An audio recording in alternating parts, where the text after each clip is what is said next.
So here we're getting ready to go on our loose leash walk. One thing to take mention of, she seems to get pretty excited about the leash sometime and mouth it, so it's an excellent opportunity to work on our leave it skill. You're gonna do it. She's doing it just a second ago and then stopped.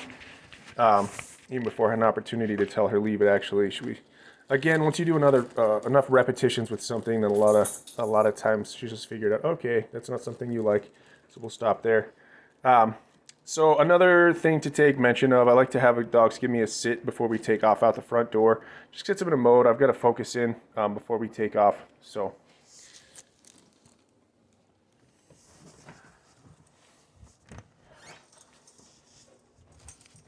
Kona, sit.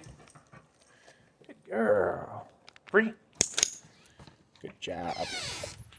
So when we're doing our loose leash walking, good. Right now, what I really like to click for is good. That eye contact. So every time that she looks at me, good.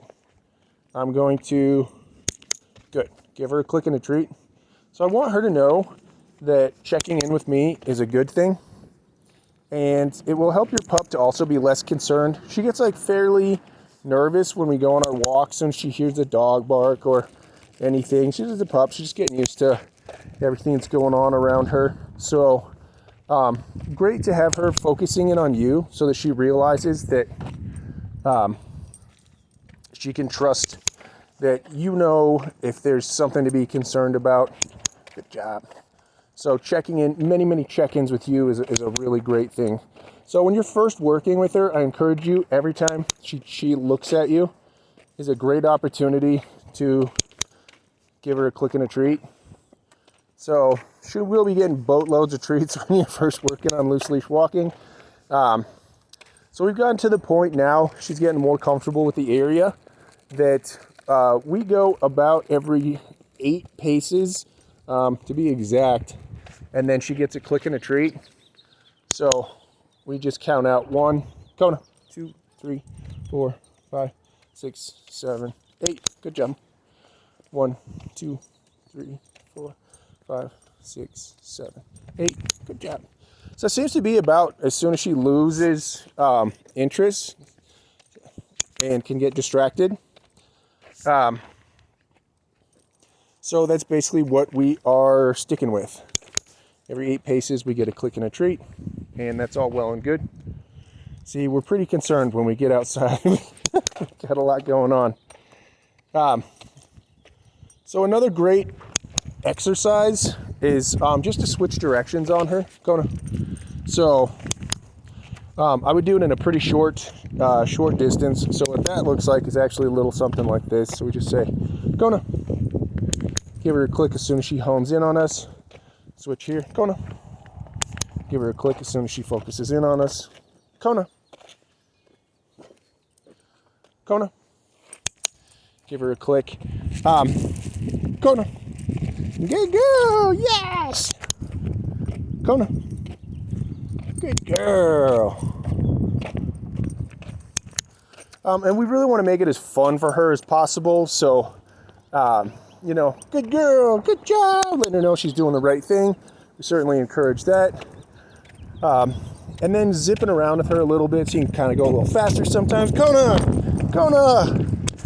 And that can make it fun. Switching directions again. Kona! Good girl! Kona!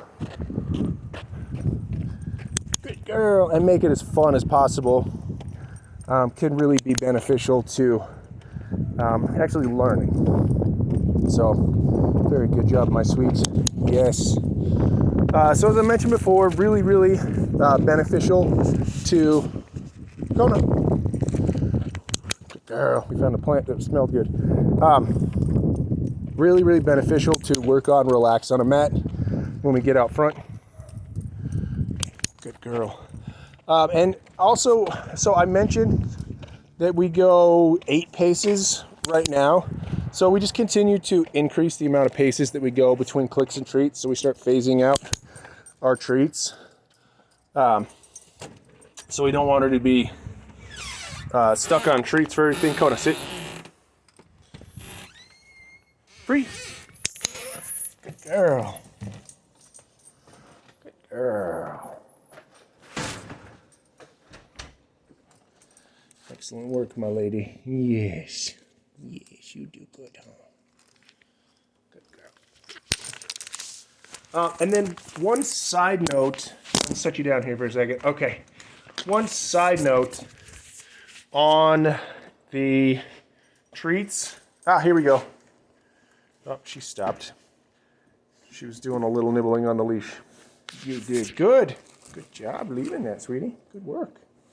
So one side note on the clicks and treats, or the treats rather, is that I like to treat my pup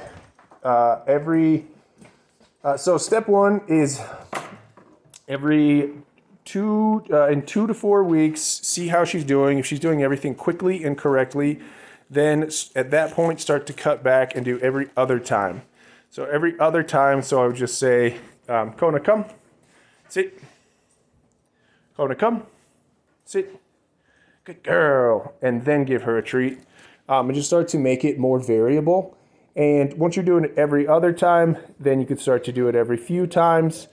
And then just start to make it just completely sporadic. So sometimes I'll give you a few treats, bam, bam, bam, one right after another. And really high value treats. It could be cheese or turkey or chicken, a little bit of beef, whatever. And then I'll do, a few where you get no treats, and then you get one, and then you go a few and you don't get any. And anyway, just completely sporadic.